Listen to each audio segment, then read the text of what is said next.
Las praderas probablemente se encuentran entre los ecosistemas más gravemente dañados de Norteamérica. En Yellowstone, la situación llegó a verse tan sombría que los ecólogos casi perdieron la esperanza. Durante 70 años, muchas riberas de los ríos no pudieron hacer crecer ni un solo árbol joven que superara la altura de las rodillas. Grandes zonas de suelo fueron erosionadas. Los castores desaparecieron, las aves abandonaron el valle y algunos tramos de los ríos se erosionaban 3 veces más rápido de lo normal. Sin embargo, un solo pequeño cambio logró revertir todo eso. La gente lo llamó el proyecto más loco de Estados Unidos. Los debates entre los habitantes locales y los expertos terminaron provocando numerosas demandas judiciales. Entonces, ¿qué ocurrió exactamente aquí? Profundicemos para descubrir más detalles. 20 años después, seguimos en Yellowstone, pero quizá ya no lo reconocerías. La tierra árida donde antes los árboles jóvenes apenas podían sobrevivir ahora está llena de sauces más altos que una persona. Algunos alcanzan entre 10 y 13 pies de altura. Las riberas de los ríos, que antes se desmoronaban, ahora son verdes y están firmemente sujetas, como si estuvieran cubiertas por una malla natural de alambre. Los castores han regresado y se han multiplicado por 9. Basta con caminar unos cientos de metros a lo largo del río para encontrar una nueva presa. Estas estructuras rústicas retienen el agua incluso mejor que muchos pequeños embalses construidos por el ser humano. Un estudio del profesor Luke Painter descubrió que, en 87 bosques de álamos temblones analizados, casi un tercio ahora cuenta con una capa saludable de árboles jóvenes, algo que no se veía desde la década de 1940. Imagina una ciudad sin niños durante 70 años, y de repente, toda una nueva generación aparece en solo 2 décadas. De hecho, el 43% de los árboles jóvenes ahora tienen troncos de más de 2 pulgadas de diámetro, lo que significa que tienen una verdadera oportunidad de sobrevivir hasta la adultez. La cantidad de árboles de más de 5 pies de altura aumentó 152 veces en comparación con finales de la década de 1990. La transformación fue tan espectacular que los investigadores tuvieron que usar drones para confirmarla.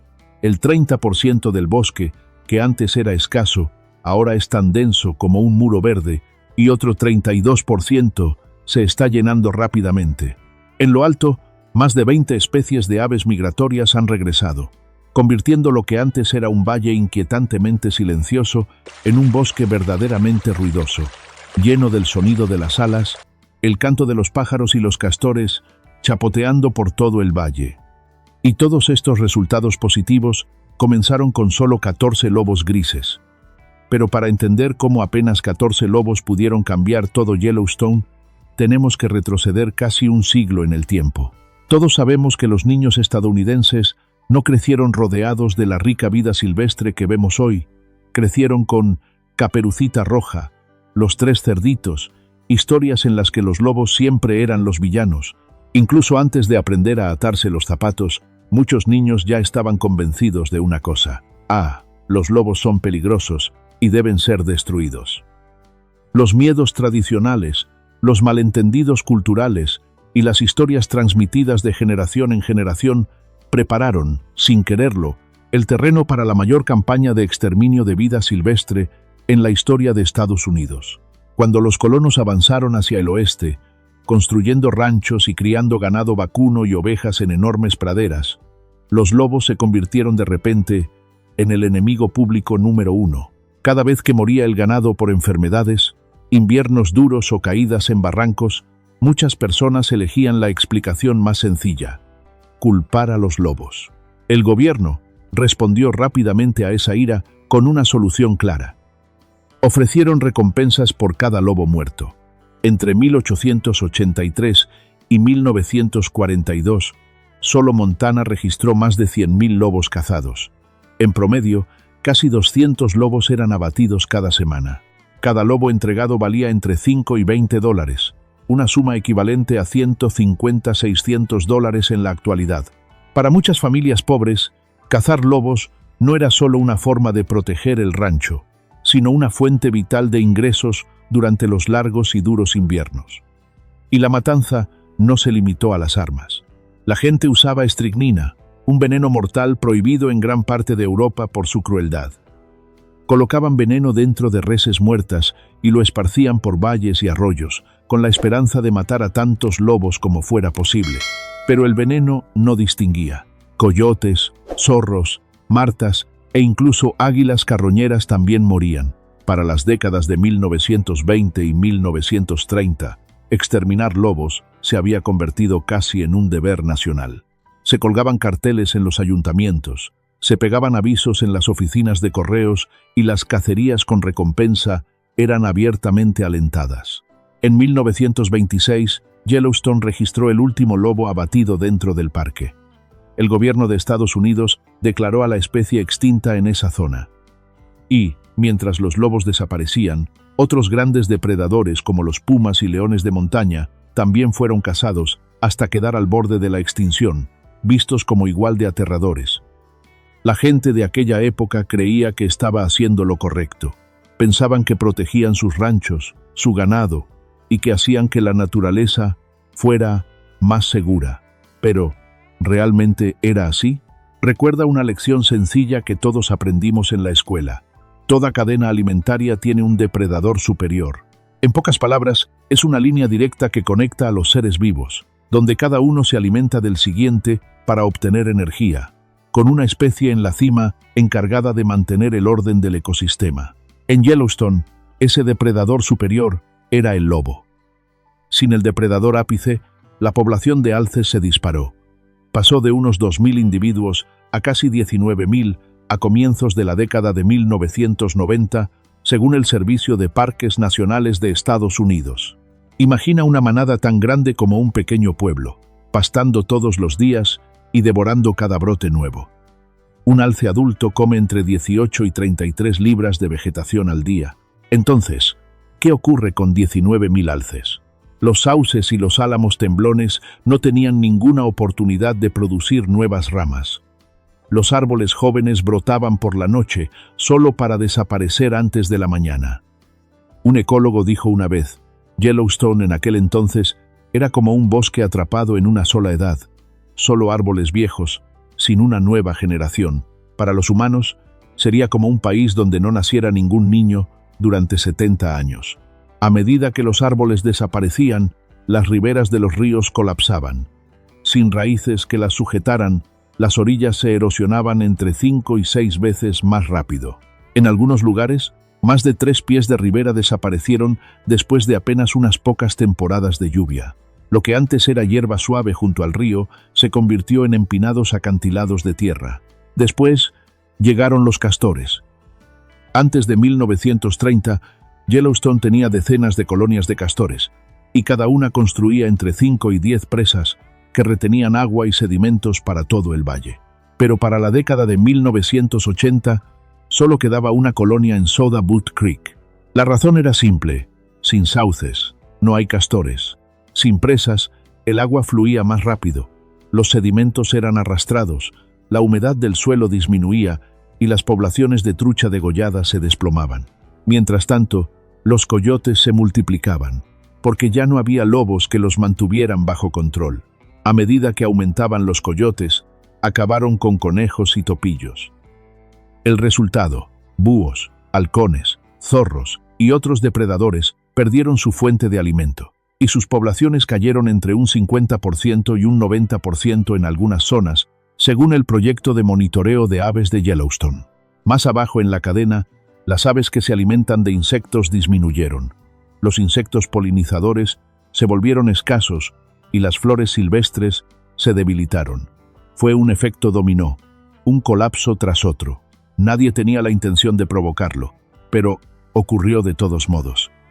Después de que Yellowstone se volviera casi irreconocible, los estadounidenses finalmente comprendieron una cosa: este ecosistema necesitaba desesperadamente a los lobos grises. Pero decir, traigamos de vuelta a los lobos, era mucho más fácil que hacerlo. Para entonces, no quedaba ni un solo lobo en Yellowstone. La especie se había extinguido allí desde 1926. Solo unos pocos lobos solitarios sobrevivían en Minnesota, Alaska o en reservas protegidas, pero no eran suficientes para formar manadas. Y, lo más importante, la sociedad estadounidense de aquella época no quería que los lobos regresaran. A finales de la década de 1960, cuando los problemas ecológicos empezaron a recibir más atención, Defenders of Wildlife comenzó a pedir la reintroducción de los lobos. Muchos los veían como alborotadores. Pero ellos no se rindieron. Para la década de 1980, el grupo lanzó campañas de educación pública, organizó talleres, proyectó películas, publicó datos e incluso visitó pueblos para explicar que el bloqueo ecológico de Yellowstone se debía simplemente a la pérdida de su depredador ápice. Su movimiento más audaz fue proponer un programa real de compensación para los rancheros si su ganado era atacado por lobos, algo que ningún grupo ambientalista se había atrevido a hacer antes. Aún así, nada cambió. Para romper el estancamiento, Defenders of Wildlife demandó al Servicio de Pesca y Vida Silvestre de Estados Unidos, exigiendo que el gobierno federal reintrodujera a los lobos bajo la Ley de Especies en peligro de extinción. La demanda se prolongó durante años. Cuando el gobierno abrió un periodo nacional de comentarios públicos, ocurrió algo sorprendente. La mayoría de los estadounidenses apoyaba traer de vuelta a los lobos a Yellowstone. Ese fue el último impulso que el proyecto necesitaba. El 12 de enero de 1995, un convoy especial entró en Yellowstone. 2 patrullas iban al frente, seguidas por camiones que transportaban 8 lobos grises capturados de 3 manadas en Alberta, Canadá.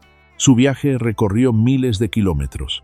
Fueron trasladados en avión militar desde Canadá hasta Montana y luego transportados en trineo hasta el Valle de la Mar.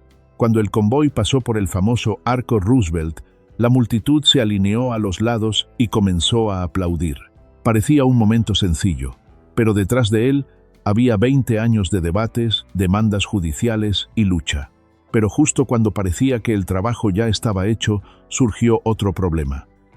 Cuando los lobos llegaron a la mar, un abogado de la Wyoming Farm Bureau recibió de repente una orden de un tribunal federal para detener la liberación.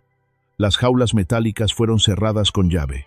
Los lobos tuvieron que permanecer casi 30 horas más bajo un frío extremo, después de un viaje agotador. La situación se volvió tan tensa que un representante de Defenders viajó rápidamente a Denver para conseguir que la orden fuera levantada durante la noche. Finalmente, el juez permitió que el proyecto continuara. Los lobos no fueron liberados de inmediato. Primero, fueron colocados en recintos de aclimatación de un acre, rodeados por cercas de acero y vigilados por guardabosques armados las 24 horas del día para evitar sabotajes o envenenamientos. Después de 10 semanas, cuando ya se habían adaptado, los lobos fueron liberados en la naturaleza. En 1996, otros 12 lobos fueron llevados al parque. En total, 26 lobos iniciaron el proceso de recuperación. Una vez liberados, los lobos formaron manadas rápidamente. La estructura de una manada es estricta. Una pareja alfa lidera el grupo y decide el territorio, los lugares para las madrigueras y las rutas de caza. Los betas actúan como mano derecha y los omegas ayudan a reducir la tensión. Una manada suele tener entre 6 y 12 lobos, pero en zonas con abundante alimento puede llegar hasta 30. En cuanto se establecieron, los lobos cambiaron de inmediato el comportamiento de los alces. Las zonas que antes habían sido arrasadas por ellos quedaron de repente vacías, porque los alces empezaron a evitarlas por miedo a una emboscada. En los años siguientes, la población de lobos creció rápidamente y luego se estabilizó después de 2009, a medida que las fuentes de alimento se equilibraron, junto con brotes de neumonía canina y sarna sarcóptica. Cada año, Yellowstone coloca collares GPS a alrededor del 20% de sus lobos para rastrear sus interacciones con el ecosistema. Los lobos fueron retirados de la lista de especies en peligro en Idaho y Montana en 2011 y en Wyoming en 2016. A comienzos de 2026, Cowboy State Daily informó una historia conmovedora. La legendaria loba 907F, una vieja loba tuerta, acababa de dar a luz a su 10ª camada, un testimonio viviente de casi 3 décadas de recuperación. Pero no se trató solo de números. Sus acciones devolvieron la vida a Yellowstone. Cuando los primeros lobos salieron de los corrales de aclimatación y desaparecieron en el Valle de la Mar, lo más sorprendente no fue que formaran manadas ni que realizaran su primera cacería. Lo más extraño fue el silencio de los alces. Si hubieras seguido a los alces entre 1996 y 1997, habrías visto que ya no se atrevían a permanecer mucho tiempo en zonas abiertas. Estaban constantemente en alerta, evitando los prados expuestos, sabiendo que los lobos podían correr hasta 37 millas por hora en cuestión de segundos. Y lo más importante, abandonaron las riberas de los ríos, que antes habían sido su buffet abierto las 24 horas. Esto es lo que los ecólogos llaman el paisaje del miedo. El milagro no estuvo en cuántos alces mataron los lobos, sino en hacer que los alces sintieran miedo en los lugares correctos. Cuando los alces dejaron de destruir los árboles jóvenes, el ecosistema entró casi de inmediato en modo de recuperación. En 2012, los científicos estudiaron 87 bosques de álamos temblones en el norte de Yellowstone y casi perdieron la esperanza. La mayoría no tenía árboles jóvenes maduros. Pero cuando regresaron en 2020-2021, tuvieron que revisar sus datos 2 veces. El 43% de las áreas ahora tenía nuevos árboles jóvenes con troncos de 2 pulgadas de grosor a la altura del pecho. Los sauces crecieron de forma espectacular, como se mencionó antes. Los álamos temblones, congelados en el tiempo durante 70 años, finalmente revivieron. Los primeros árboles jóvenes llegaron a superar la altura de una persona. A medida que los álamos y los sauces regresaban, Yellowstone entró en una nueva fase que nadie esperaba. Los castores volvieron. Y no fue porque algún biólogo los trajera de vuelta, ocurrió de forma natural. No hubo ningún proyecto de reintroducción, ni jaulas especiales, ni camiones de vida silvestre. Encontraron por sí mismos el camino de regreso a casa. Si los lobos cambiaron el comportamiento de los alces, los castores cambiaron todo el paisaje. Aparecieron en pequeños grupos, observando en silencio como verdaderos ingenieros.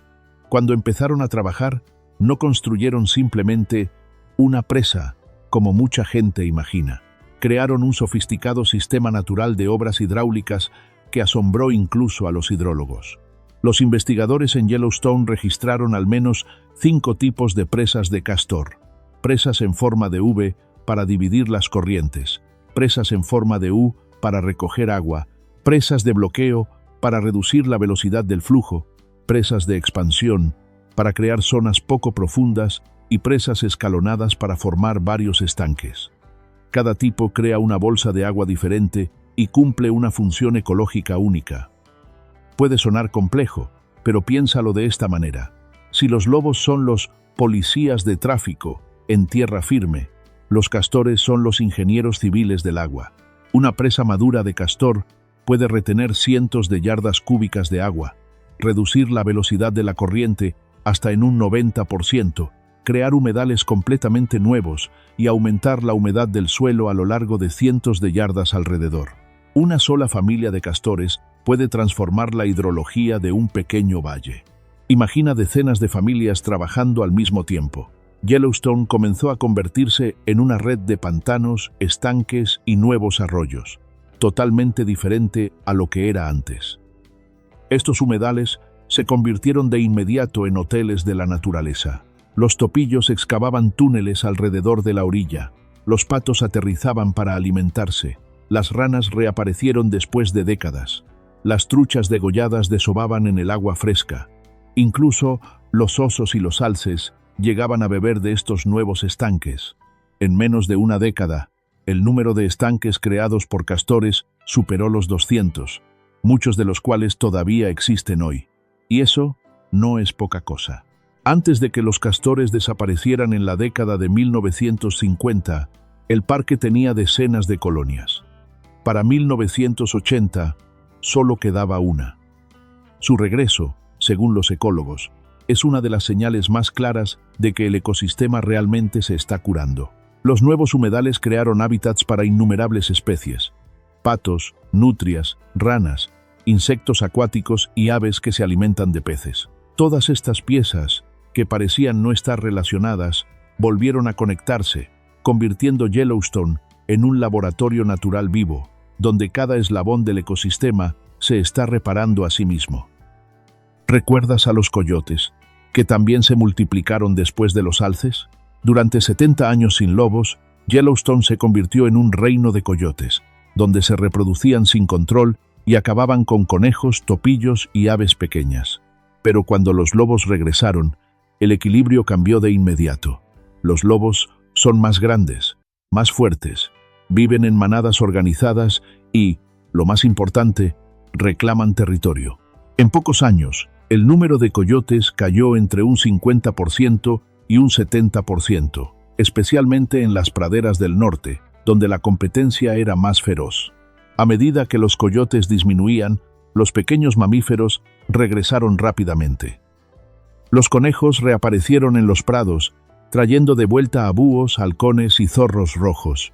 Los topillos aumentaron, abriendo el camino para que muchas aves que anidan en el suelo pudieran recuperarse. Yellowstone, que durante medio siglo había estado inquietantemente silencioso, ahora volvía a llenarse con el susurro de pequeños roedores y el vuelo de aves cazadoras sobre el valle. El simple hecho de que los lobos controlaran a los coyotes fue suficiente para restaurar el nivel medio de la cadena alimentaria, una parte que había estado desaparecida durante décadas. Por supuesto, la recuperación de Yellowstone no se debió a un solo factor. Los científicos señalan que muchas cosas ayudaron al mismo tiempo. La década de 1990 fue más cálida de lo habitual, lo que dio a las plantas unas semanas extra de temporada de crecimiento cada año. Es como darle a un jardín marchito más horas de sol y agua. Se recupera más rápido.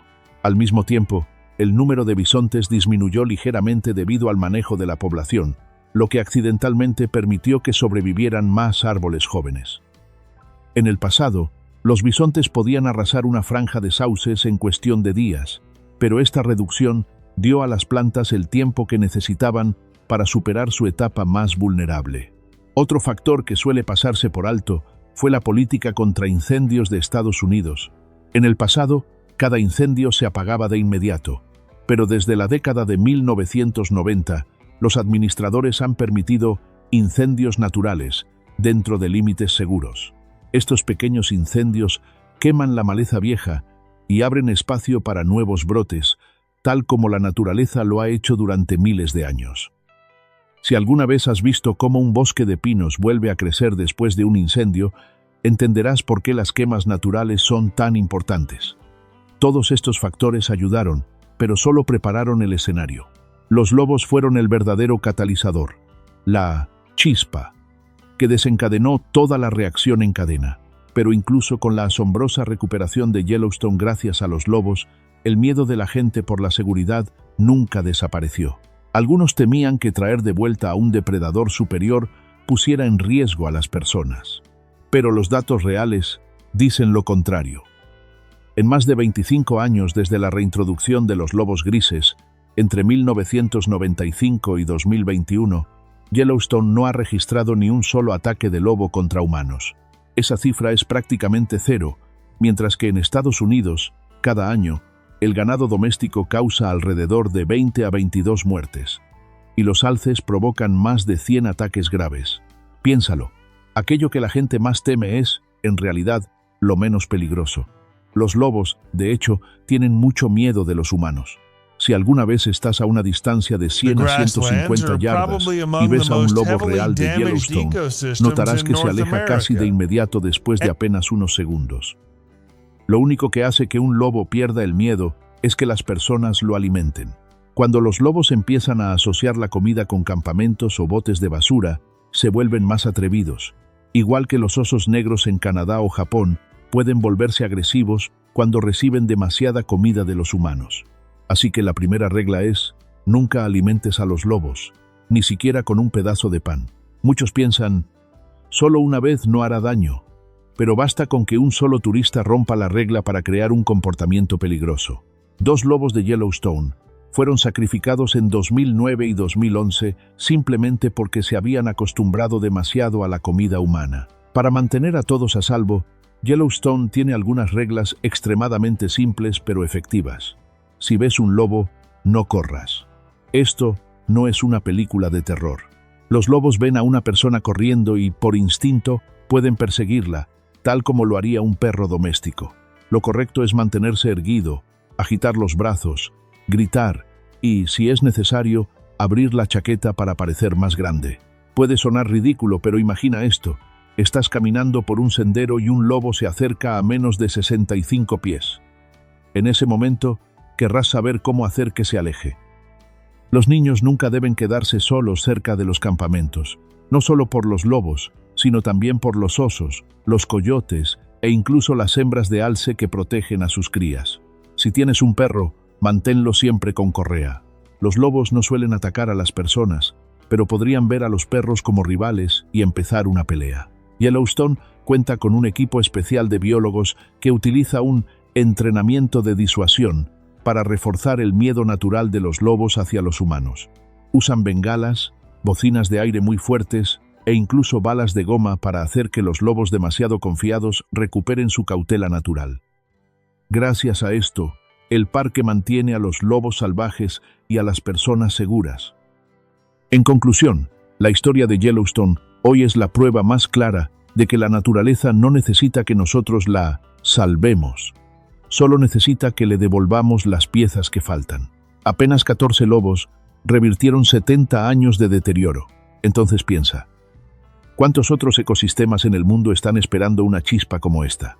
Desde los bosques arrasados del Amazonas hasta los ríos de Asia deformados por el uso excesivo, habrá lobos grises desaparecidos que estén provocando que todo se pudra silenciosamente desde dentro. Si una sola especie puede salvar todo un parque nacional, ¿estamos dispuestos a intentarlo en otros lugares? ¿Tú qué piensas? ¿Es Yellowstone la mayor lección de reintroducción de vida silvestre que los seres humanos hayan presenciado jamás? Deja un comentario para contarme tu opinión y no olvides suscribirte para no perderte la próxima historia increíble de la naturaleza.